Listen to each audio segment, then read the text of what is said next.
Bonjour et bienvenue dans cette 15e vidéo de mon défi J'arrête le sucre. Alors pardonnez-moi d'avance parce que les 3 jours qui viennent, je vais faire les vidéos de cette façon. Je n'ai pas le temps malheureusement de prendre ma caméra, de le mettre sur un pied, de travailler le son, de monter la vidéo. Je n'ai pas ce temps-là, je suis un peu pris ces 3 jours-ci. Mais je continue mon défi, je continue à vous expliquer un petit peu comment ça se passe au jour le jour. Et je terminerai cette vidéo par le conseil du jour. Alors, je vais partager aujourd'hui avec vous quelque chose que j'ai déjà le ressentiment depuis plusieurs jours. Et aujourd'hui, c'était encore beaucoup plus présent qu'avant. C'est le fait que depuis que j'ai fait ce défi, depuis plus ou moins une semaine, j'ai l'impression que je ressens beaucoup plus les odeurs. Et je m'en suis rendu compte parce qu'à plusieurs reprises, quand on passe près de magasins qui vendent des frites, près de petites aubettes où ils vendent des choses grasses, etc., des choses très sucrées, je le ressens très fort. Et je le dis à mon entourage, est-ce que vous sentez l'odeur qu'il y a ici? Et la plupart des temps, ils me disent, mais enfin non, je ne sens rien du tout. Et voilà. Donc c'est apparemment une conséquence du fait d'arrêter le sucre, c'est qu'on ressent beaucoup plus l'odeur des aliments. Alors évidemment, on est extrêmement bien fait parce que les aliments qui ne sont pas sains pour la santé ne dégagent pas de bonnes odeurs. Je vous assure que l'odeur de la graisse de friture, ça ne me donne pas du tout, mais alors pas du tout envie de frites.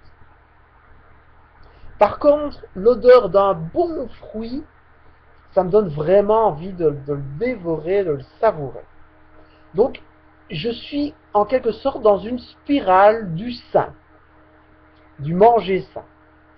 Et je terminerai par le conseil en ordre du jour qui est vraiment, vous savez, avant de se lancer dans un défi comme celui-ci, ou avant de vouloir changer tout simplement, il faut s'accepter. S'accepter vraiment comme vous êtes, avec vos défauts, avec vos petites manies. Je crois qu'il y a beaucoup de gens qui ont très peur d'arrêter le sucre ou qui ne le feront jamais parce qu'ils se disent moi je ne suis pas du tout dépendant. Or, reconnaître là où on a certaines mauvaises habitudes et reconnaître certaines choses qu'on fait qui ne sont pas forcément très saines, c'est le premier pas avant le changement.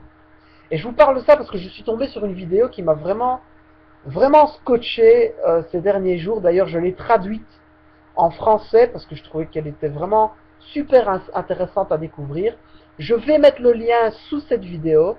C'est une dame qui était absolument dans la course à la minceur et qui s'est lancée dans des régimes et qui s'est lancée dans du bodybuilding et puis qui a repris énormément de kilos et qui s'est dit un beau jour, est-ce que c'est le message que je veux envoyer à mes enfants?